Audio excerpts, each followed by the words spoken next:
Welcome back to New World Fantasy Football. Here we are, episode 30. Just wrapped up a week 11. We're ready for some turkey, ready for some Turkey Day football. And, quick thankful. We're talking about players who we're thankful for.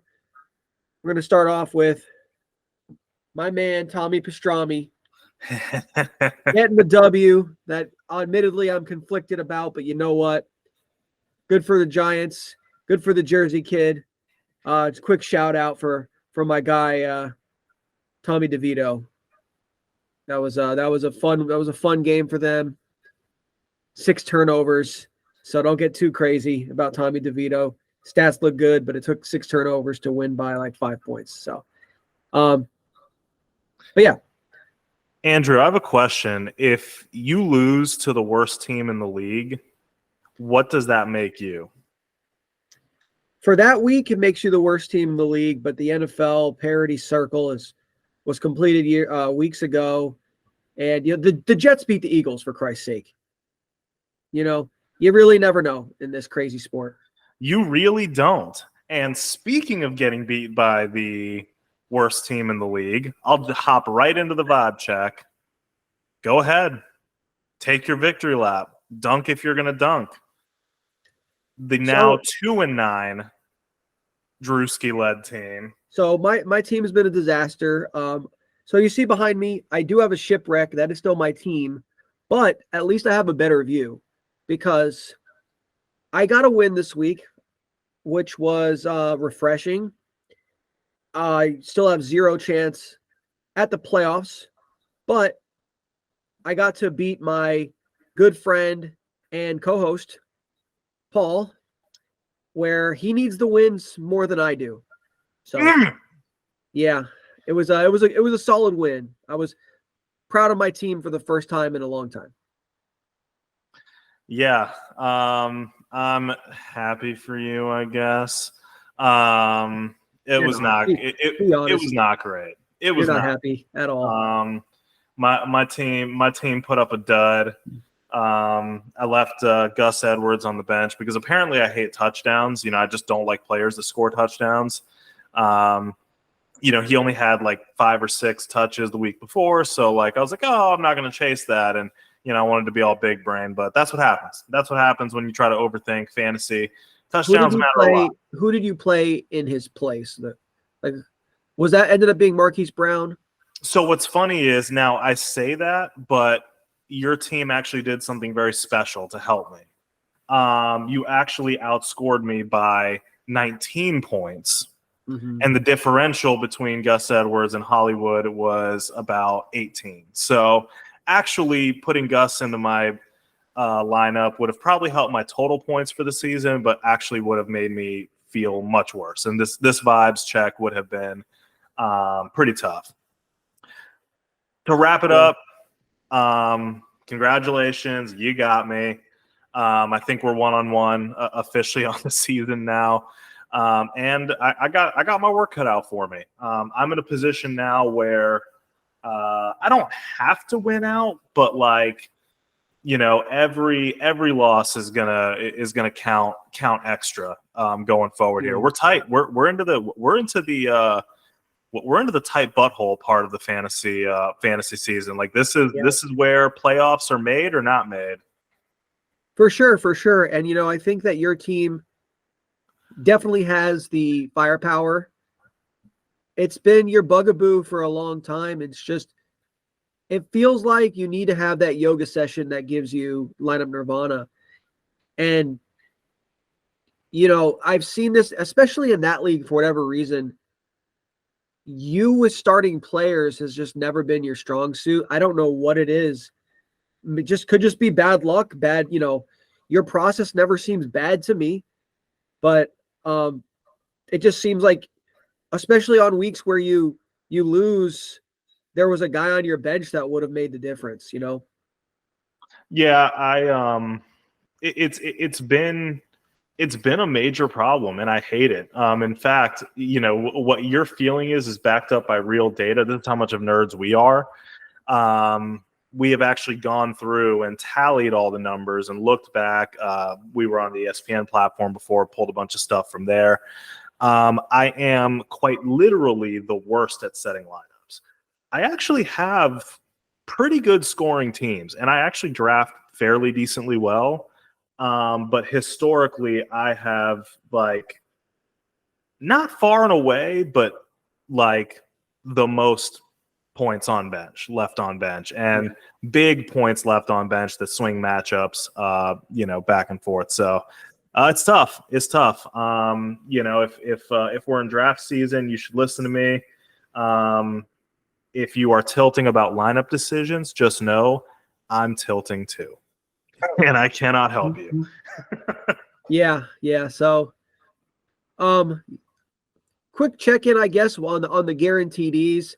We were both wrong with McBride. Mm-hmm. I don't say I have a good game, but like he's heavily more involved than Hollywood. Right, and that's what I was gonna say. It feels like even though we didn't have a great game, the confidence in him is really rising to a level where it feels like he's a weekly start, which is nice. I got Calvin. You got him with the double punch there. So that was cool. You got Calvin. I got Tony Pollard. Mm-hmm. It felt like it was time. It was time. Mm-hmm. Right. And Puka as well. I got Puka as well, but Trey McBride I did not get. And who was your running back again? I forget. James Conner. He didn't get it. Didn't get it. Okay. And then you had a pivot that I don't think hit either. No, I said Laporta was kind of my backup, if anything. I'll be honest with you. I don't even remember my pivot, but I don't think it hit. Yeah, I don't remember it either. But okay, whatever. So yeah, you wanted to do a little something in honor of Thanksgiving week. That's right.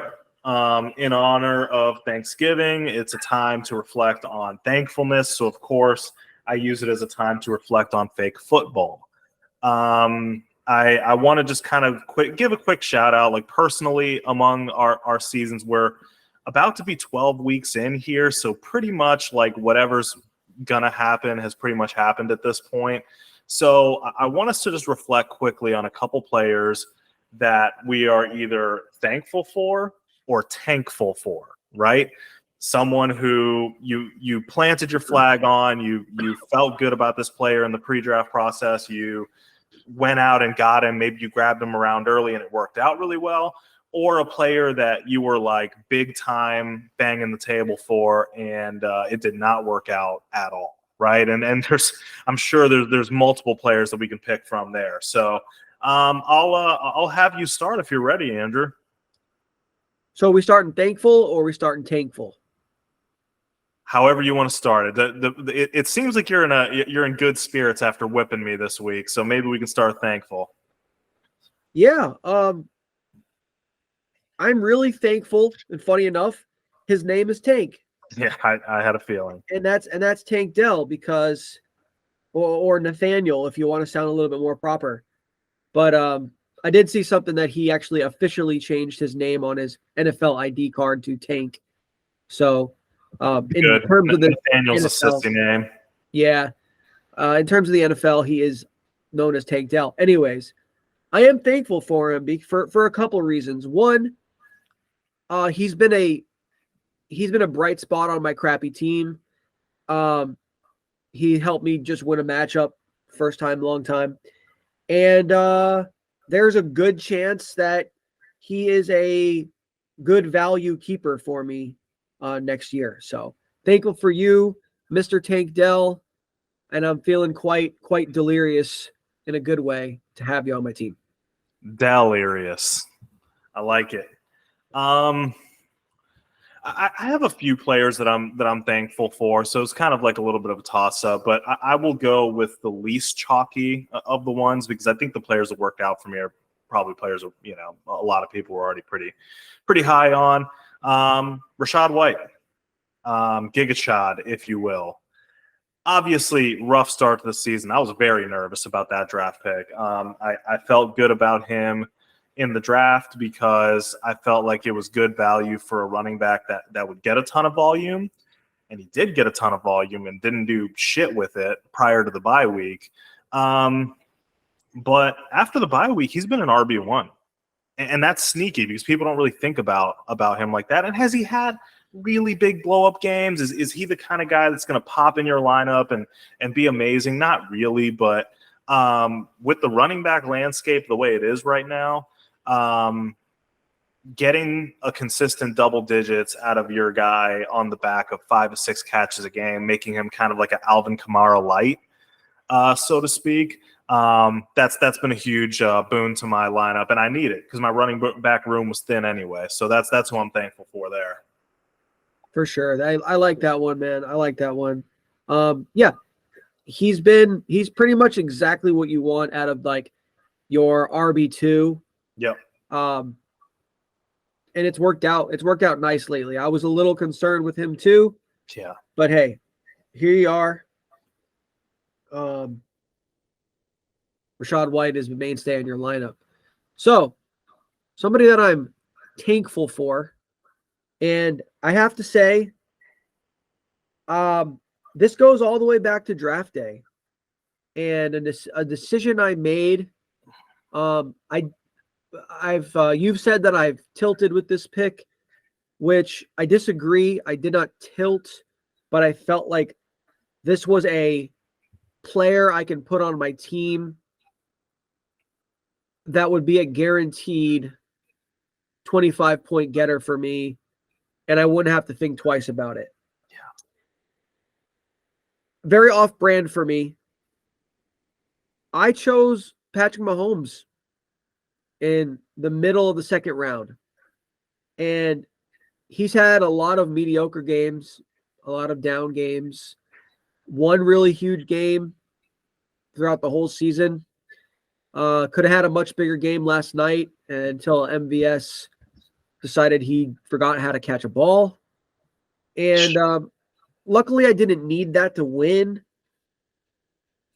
But I am getting zero value out of my quarterback position because if I did what I usually do and wait on QB, let's just say I waited till the 9th, 10th round.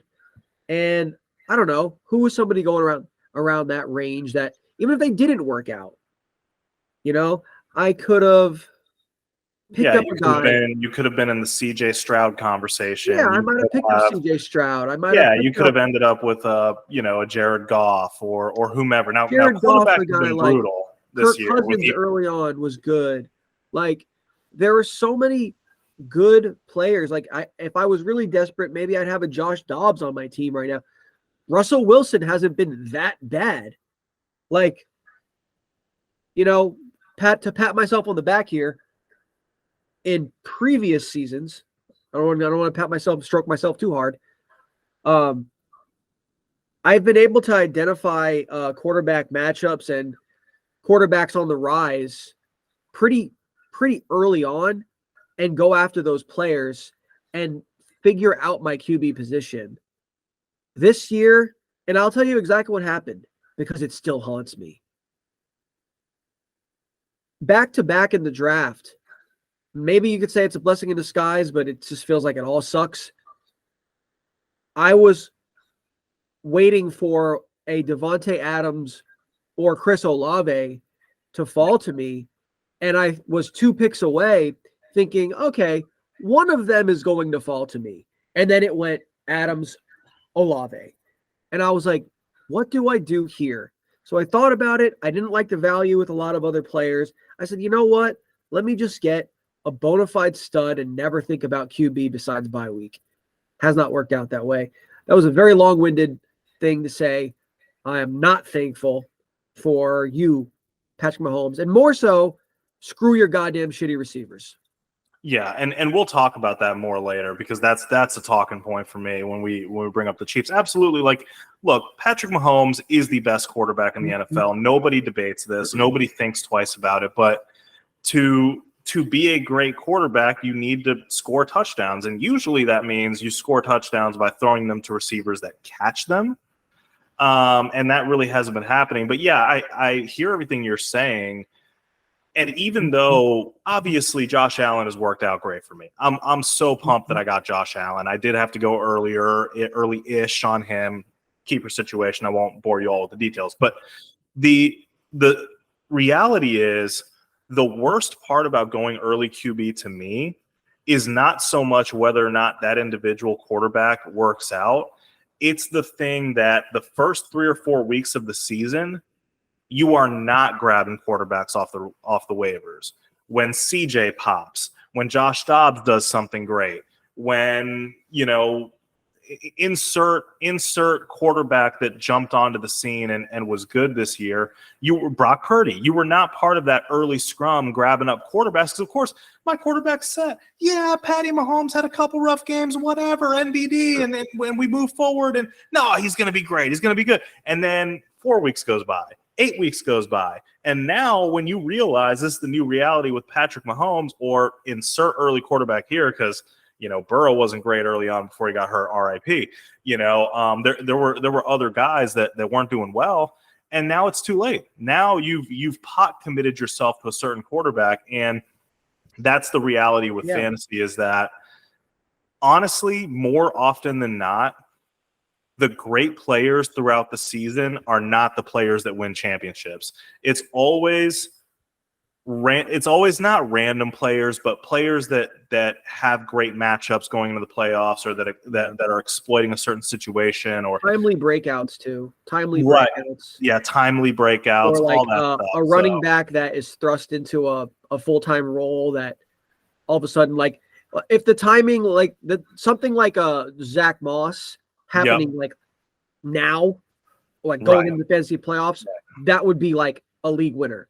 And so when you're married to a certain quarterback early, I think that's what really hurts you, because I haven't addressed a backup quarterback, and now I'm looking for one, and it's a little dry out there. Yeah, I think another example of some earlier quarterback who hasn't really worked out well. There's a couple. I think you can say Justin Fields / Lamar Jackson. They've been fine when they've played. I mean, Lamar's played all season, but Fields hasn't. He's been up and down. They've been up and down, and it's like, I don't know. It's almost like sometimes playing the matchups, they can blow up in your face, but almost seems like that is even better.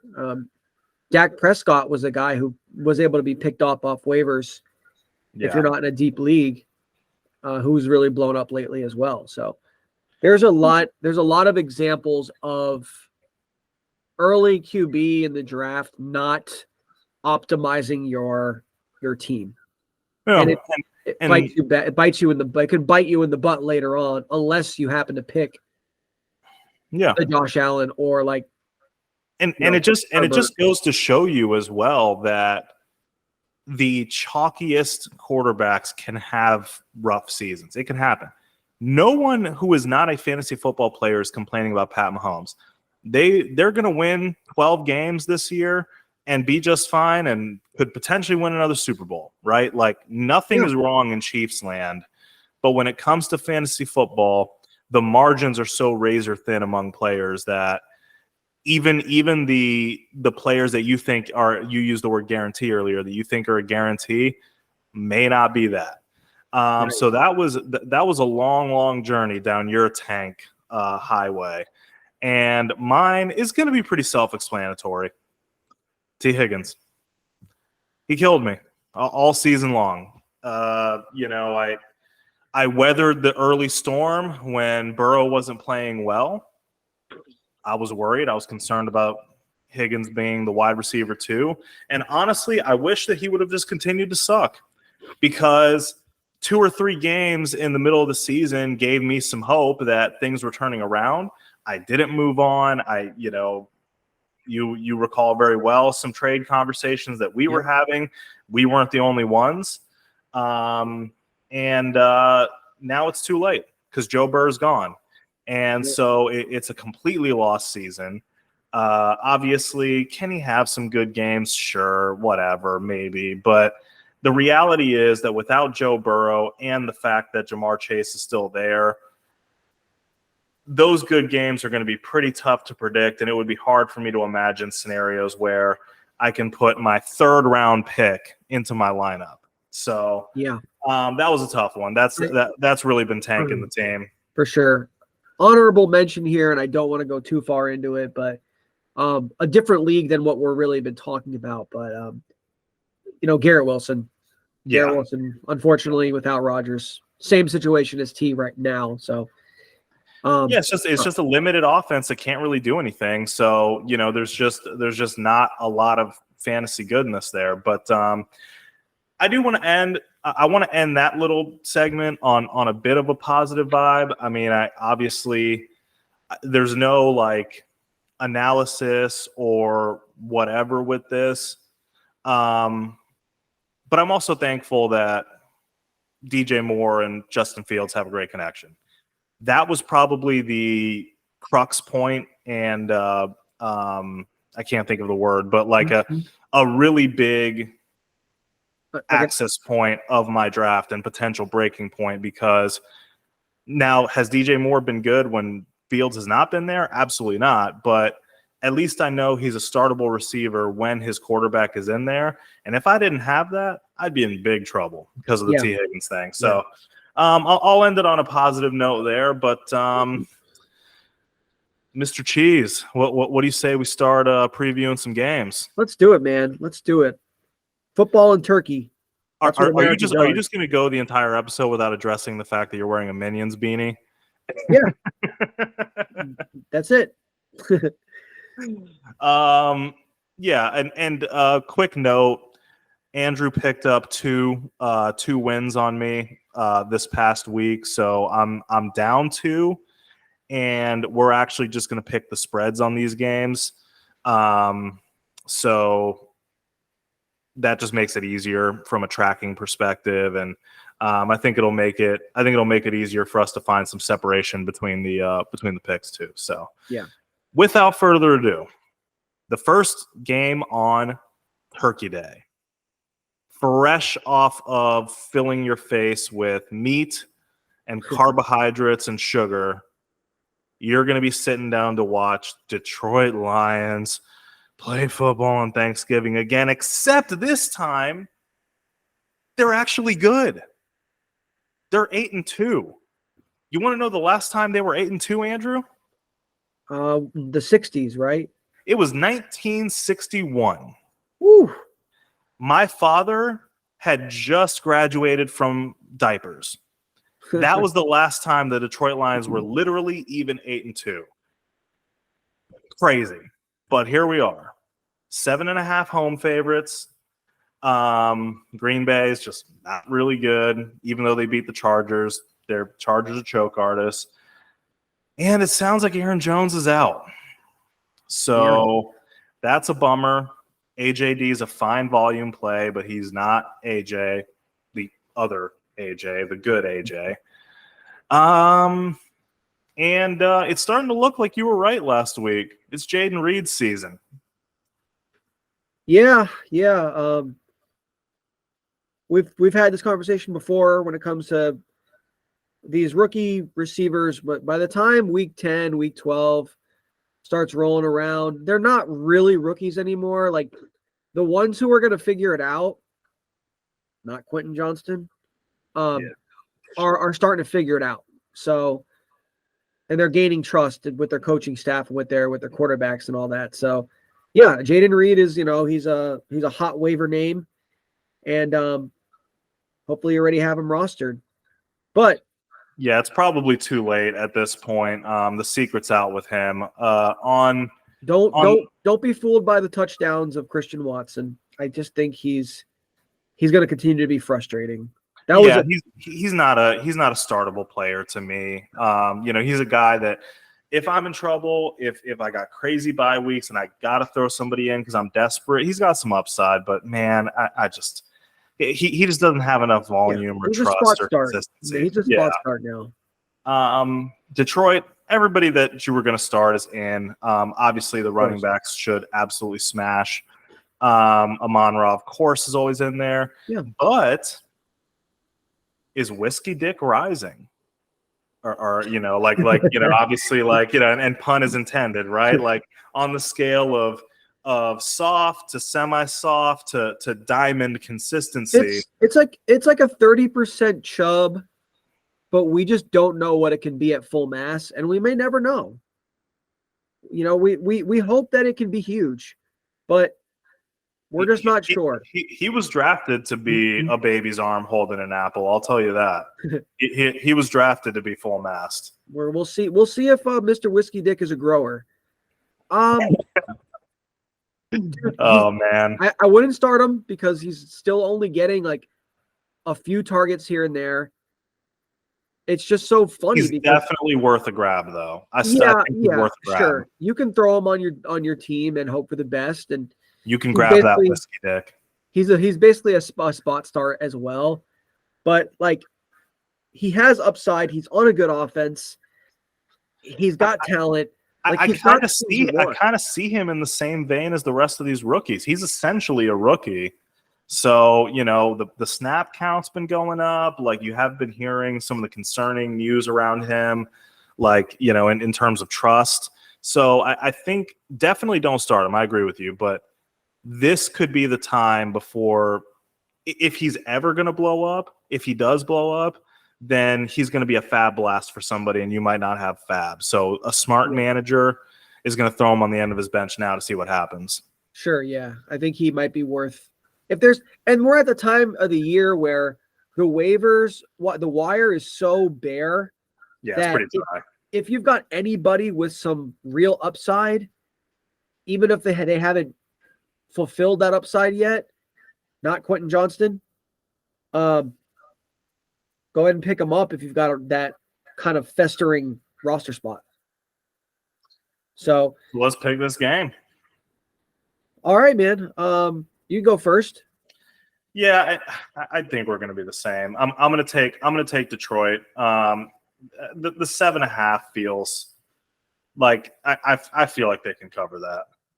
Yeah, I agree. I think that Detroit is going to wipe the floor with them. It's a big deal for the Lions to have the honor, I think, of playing on Thanksgiving, and they've been second fiddle to the Cowboys for a long time. I think they're going to be super hyped for this game, and they're going to steamroll the Packers. Yeah, I think they're in a perfect spot to do it, especially at home in the dome. Yeah. I got Detroit winning and covering pretty easily. Yeah. All righty. Washington at Dallas. Another smash matchup for Dallas.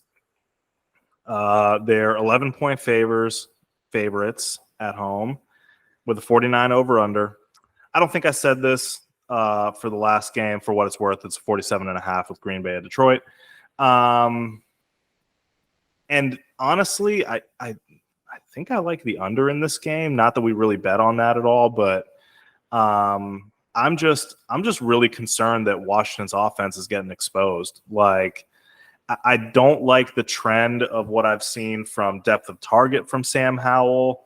Looks like they're starting to throw a lot to the running backs, which kind of like smacks of desperation, in my opinion. Terry Mack is, just not getting as involved as we would like to get. They just got beat by the Giants. So I don't even know if I have any analysis there, but that's, to me, like a state of the union of how I feel about Washington. Yeah, that makes sense. I think the question in this game is just what players on the Washington side, like, do you feel fine still starting Brian Robinson in this matchup? I do. It's because of volume. I'm always going to feel fine with Brian Robinson. I mean, I don't think he has a big game, but his volume is untouched. And with running backs the way they are, that's who I want in my lineup, is a guy that is always going to get. Antonio Gibson, I'm probably not back being a Thanksgiving game because he was out. Oh, yeah. I saw that he had a Q on there. I really didn't even know what the injury was. Do you know? I just know because I don't care enough about him. I didn't even look. I was just like, oh, Yeah, he's and out this obviously week. if Gibby's out, that's actually releases some targets for some of the pass catchers. But I'm not feeling good about starting in the pass catchers. Like if you can avoid Terry Mack, I probably would. If you feel like you have to start him because he gets that volume, I understand. But I just I don't love it. I don't love it in this matchup. And funny enough, like Brian Robinson and Terry Mack are the only two players I actually am fine starting. Washington and for some reason Terry McLaurin, it's a weird thing, but it seems like he shows up in the matchups he's not supposed to and disappears in the matchups where he's supposed to smash. It's so freaking weird. I have heard that he does that historically he does well in the NFC East games, but which is why I smashed him all across my leagues against the Giants. But yeah, I mean, I think that with the game script the way it is, there's no reason why he shouldn't get volume. I just he just hasn't been good the last couple weeks, and I think Dallas is going to suffocate him. On the Dallas side, everybody that you're going to start is in. It's just Brandon Cooks, really, is the question, I think. And I think you can start him because Washington's secondary is ass. Yeah, he can definitely burn them. Cooks is the new age Gabe Davis to me. Not that they play at all similar, in any ways. And I think Brandon Cooks is actually a good player where I don't think Gabe Davis is, but it feels like the kind of guy that's going to give you a big game or a really, really bad game. And doesn't seem to be much consistency in between, but he has upside, especially in a game where Dallas is supposed to score 30 points. Yeah, I think he's worth taking a shot on this week. If you have like a second flex spot that you need to fill with somebody, I think Cooks might be a good option for you. Yep. So I'm ready to pick it. Are you? Yeah, I'm good. I'm actually going to take Washington to cover, not win. I think Washington is one of those weird teams that is just very Jekyll and Hyde. For some reason, the Giants just see that burgundy and yellow, whatever mustard yellow, whatever colors that is, and they just get these like the freaking laser eyes and play great against Washington. And Washington can't do anything about it. It's so weird, but then they almost beat the Eagles, Washington that is, and I think they're gonna fight hard in this game against Dallas, and it's an 11-point spread, right? Yeah, it is 11, and so I think they're gonna lose by like 7. Yeah, and so I honestly I think that's a good call. I mean, look, it's a divisional game. There's no 11 points is really a lot to take for any team, no matter how good they are. I'll tell you what, I'm going to take Dallas. Literally, if the line was 10 or 9.5 rather, I would take Washington because I think Washington is going to lose by exactly 10 points. I think they're going to backdoor cover to where they still need a field goal and a touchdown. So you're taking the cover, or you're taking the I'm taking Dallas. I'm taking Dallas to cover. Okay. So I'm gonna take the points here. I think Dallas is the much better team. I think Washington is on a slippery slope. But it's going to be interesting to see. It is a ton of points. Yeah. San Fran at Seattle, 43 over under. San Fran road favorites by 6.5. San Fran with Trent, Willie, and Debo and all the guys that are in their machine are averaging 30 points a game. Averaging. Yep. So, damn, that's a machine. I don't really know that there's anything to talk about with San Francisco. Nope. With Seattle, you're starting. With Seattle, I do think there's some interesting things to talk about. K9's out. Yep. So Charbonnet should get everything. He hasn't looked crazy impressive to me, but I do think he's got some juice. And obviously, like a highly drafted rookie, you should have some confidence about. But like with this matchup against San Fran, like, do you see him as an RB1 play? Do you see him closer to like the RB2 world? Like where do you kind of view Charbonnet? I'd put Charbonnet this week as an RB2. I like the player himself. I like the fact that he should get the lion's share of the work. And to me, he's going to be involved enough, and he should receive some work in the passing game as well. I think that Charbonnet is a good bet to get you anywhere between, say, 11 to 15 points on the back of decent yardage, a decent reception count, probably not a score. He catches passes too. And he's talented. You know, he reminds me a lot. I haven't heard this comp from other people, but he reminds me of James Conner. You know, kind of a bigger guy that has receiving chops. Like, I don't know. I like him. Yeah, no, that is a good comp. I like that comp because he doesn't pop off the screen in terms of like explosive speed, but he does seem to find ways to be effective. And actually, looking at the yards per carry and stuff, it actually isn't bad. All right, well, I'm picking San Fran to cover. I don't know where you're at. Yeah, I mean, we've got a banged up Geno Smith. We've got Drew Lock as starring Drew Lock as himself. You've got a lot of underperforming skill position players.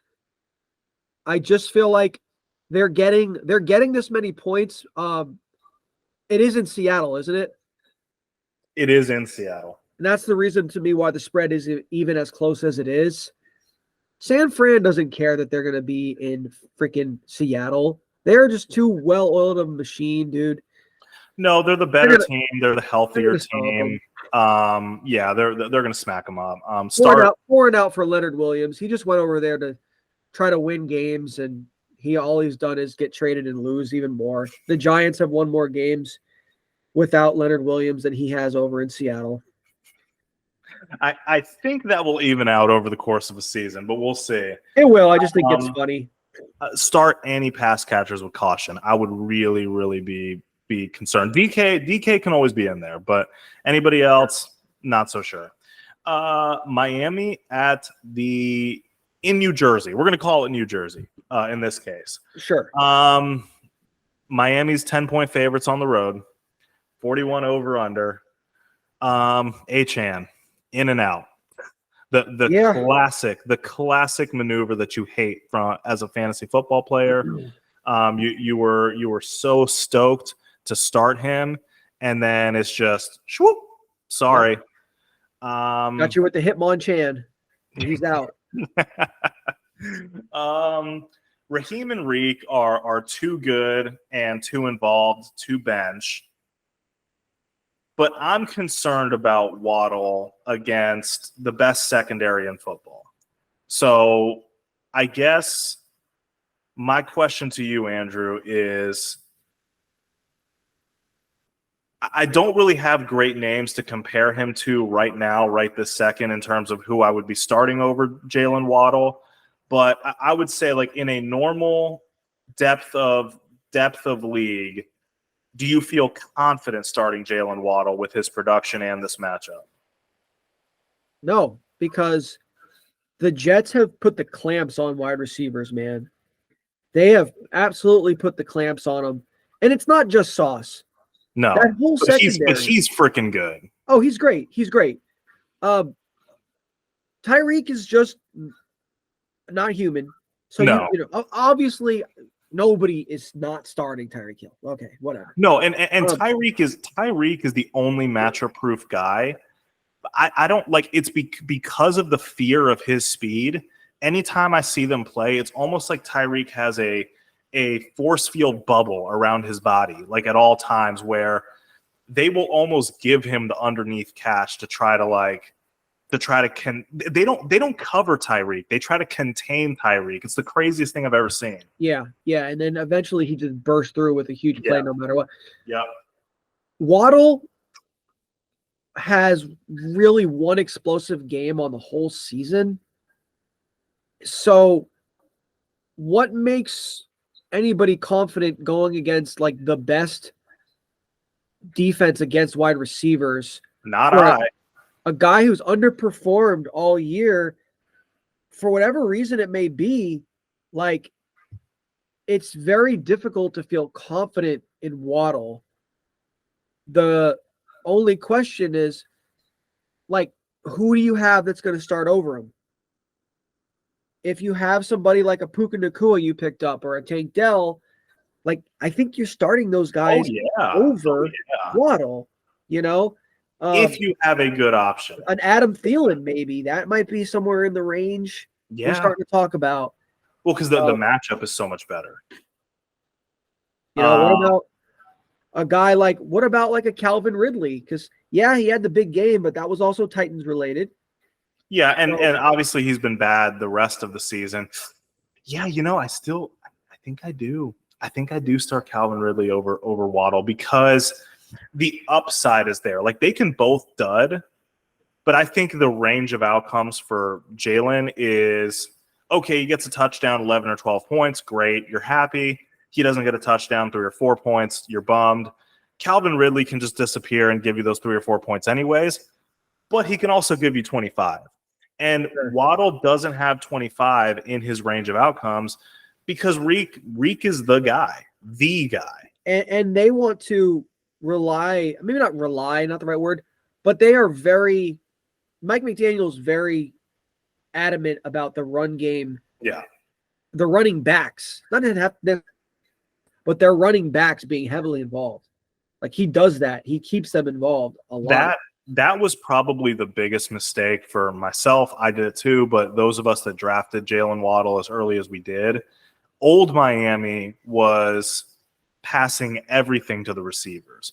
And this offense of Miami is great. I love being involved in this offense. I'm not saying that, you know, like having a player in this offense is bad, but this new Miami is not old Miami. They're much more balanced. I think they're, and you know, dude, I think they're starting to come down finally off the 70-point mountain that they got put on.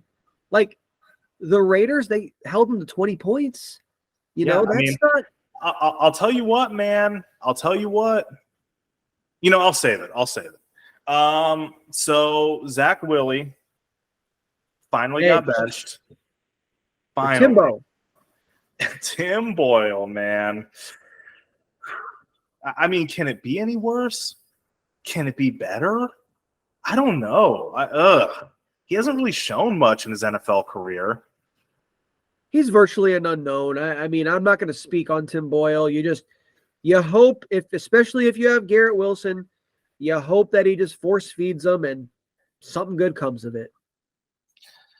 Now, picking this game is hard because I guess the Jets are going to continue to have suspect quarterback play, but it's a new quarterback we haven't seen. Maybe some new energy. I don't know. But you know, I'll let you handle this one first, my friend. All right, so you got to tell me the spread because it's 10. It's 10 points to Miami. 10 points to Miami, and they're in Jersey. Yep. On a good old Black Friday because Jeff Bezos had to get his money. He could not miss a week. With the TV deals for Thanksgiving going to other networks. Brought to you by Amazon. Brought to you by Jeff Bezos. Man, is it crazy that I am going to take the Jets to win? No, I'm just kidding. They're not winning. The Jets are not going to lose by 10 points because I think that they're going to be reinvigorated by just a new face at QB. The defense last week finally broke They finally said, screw this. We have no chance with this titty sucker, Zach Wilson. That's not really a bad thing, but he likes his moms. Yeah, So, well, and it's that all would be fine. We would be applauding him for banging a bunch of cougars if he didn't turtle up like a biatch every time the pass rush came the point to I'm him. trying to make is that he's a baby boy that is too scared to function in offense. I think that the Jets team as a whole and the players are absolutely got to the point. We have no chance with Zach. We're tired of the defense, especially. We're tired of busting our humps to get nowhere because Zach can't put the ball in the friggin' end zone. So even though Tim Boyle might be the same production with a different face, I think the Jets are going to be reinvigorated and they're going to fight really hard in this game, and they're only going to lose by a field goal. You know what? I'm so glad you did that because I didn't know what the fuck to do with this game. So like a coward, I'm going to jump on your train and take the Jets to cover. 10 points is a lot. And the Jets defense is good enough to keep the game close. So I'll take the Jets as well. I was on the fence either way. All right.